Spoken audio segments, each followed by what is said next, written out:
KaraokeBooks. The Adventures of Ferdinand, Count Fathom.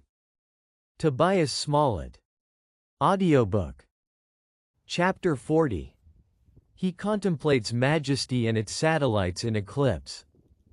This expedition being happily finished, General McCleaver put the whole army, navy, transports, and scene of action into a canvas bag. The prince unsaddled his nose, and Captain Minikin being admitted, our hero was introduced in form. Very gracious was the reception he met with from his majesty, who, with a most princely demeanor, welcomed him to court, and even seated him on his right hand, in token of particular regard. True it is, this presence chamber was not so superb, nor the appearance of the king so magnificent, as to render such an honor intoxicating to any person of our hero's coolness and discretion. In lieu of tapestry, the apartment was hung with halfpenny ballads, a truckle bed without curtains supplied the place of a canopy, and instead of a crown his majesty wore a woolen nightcap. Yet, in spite of these disadvantages, there was an air of dignity in his deportment, and a nice physiognomist would have perceived something majestic in the features of his countenance. He was certainly a personage of very prepossessing mien. His manners were engaging, his conversation agreeable, and any man whose heart was subject to the meltings of humanity would have deplored his distress, and looked upon him as a most pathetic instance of that miserable reverse to which all human grandeur is exposed. His fall was even greater than that of Belisarius, who, after having obtained many glorious victories over the enemies of his country, is said to have been reduced to such extremity of indigence, that, in his old age, when he was deprived of his eyesight, he sat upon the highway like a common mendicant, imploring the charity of passengers in the piteous exclamation of Date obolum Belisario. That is, spare a farthing to your poor old soldier Belisarius. I say, this general's disgrace was not so remarkable as that of Theodore, because he was the servant of Justinian, consequently his fortune depended upon the nod of that emperor. Whereas the other actually possessed the throne of sovereignty by the best of all titles, namely, the unanimous election of the people over whom he reigned, and attracted the eyes of all Europe, by the efforts he made in breaking the bands of oppression, and vindicating that liberty which is the birthright of man. The English of former days, alike renowned for generosity and valor, treated those hostile princes, whose fate it was to wear their chains, with such delicacy of benevolence, as even dispelled the horrors of captivity. But their posterity of this refined age feel no compunction at seeing an unfortunate monarch, their former friend, ally, and partisan, languish amidst the miseries of a loathsome jail, for a paltry debt contracted in their own service.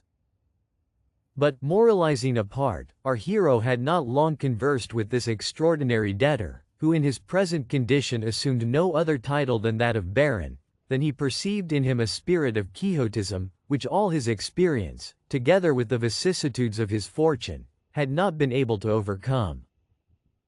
Not that his ideas soared to such a pitch of extravagant hope as that which took possession of his messmates, who frequently quarreled one with another about the degrees of favor to which they should be entitled after the king's restoration. But he firmly believed that affairs would speedily take such a turn in Italy, as would point out to the English court the expediency of employing him again. And his persuasion seemed to support him against every species of poverty and mortification. While they were busy in trimming the balance of power on the other side of the Alps, their deliberations were interrupted by the arrival of a scullion, who came to receive their orders touching the bill of fare for dinner, and His Majesty found much more difficulty in settling this important concern, than in compromising all the differences between the Emperor and the Queen of Spain. At length, however, General McCleaver undertook the office of purveyor for his prince. Captain Minikin insisted upon treating the Count, and in a little time the table was covered with a cloth, which, for the sake of my delicate readers, I will not attempt to describe. At this period they were joined by Sir Mungo Barebones, who, having found means to purchase a couple of mutton chops, had cooked a mess of broth, which he now brought in a saucepan to the general rendezvous. This was the most remarkable object which had hitherto presented itself to the eyes of Fathom. Being naturally of a meager habit, he was, by indigence and hard study, wore almost to the bone, and so bended towards the earth, that in walking his body described at least 150 degrees of a circle. The want of stockings and shoes he supplied with a jockey's straight boot and an half-jack. His thighs and middle were cased in a monstrous pair of brown trunk breeches, which the keeper bought for his use from the executor of a Dutch seaman who had lately died in the jail. His shirt retained no signs of its original color. His body was shrouded in an old greasy tattered plaid nightgown. A blue and white handkerchief surrounded his head, and his looks betokened that immense load of care which he had voluntarily incurred for the eternal salvation of sinners. Yet this figure, uncouth as it was, made his compliments to our adventurer in terms of the most elegant address, and, in the course of conversation, disclosed a great fund of valuable knowledge. He had appeared in the great world, and borne divers offices of dignity and trust with universal applause. His courage was undoubted, his morals were unimpeached, and his person held in great veneration and esteem. When his evil genius engaged him in the study of Hebrew, and the mysteries of the Jewish religion, which fairly disordered his brain, and rendered him incapable of managing his temporal affairs. When he ought to have been employed in the functions of his post, he was always wrapped in visionary conferences with Moses on the Mount. Rather than regulate the economy of his household, he chose to exert his endeavors in settling the precise meaning of the word Elohim. And having discovered that now the period was come, when the Jews and Gentiles would be converted, he postponed every other consideration, in order to facilitate that great and glorious event. By this time Ferdinand had seen every member of the club, except the French chevalier, who seemed to be quite neglected by the society, for his name was not once mentioned during this communication, and they sat down to dinner, without asking whether he was dead or alive. The king regaled himself with a plate of ox cheek. The major, who complained that his appetite had forsaken him, amused himself with some 40 hard eggs, malaxed with salt butter.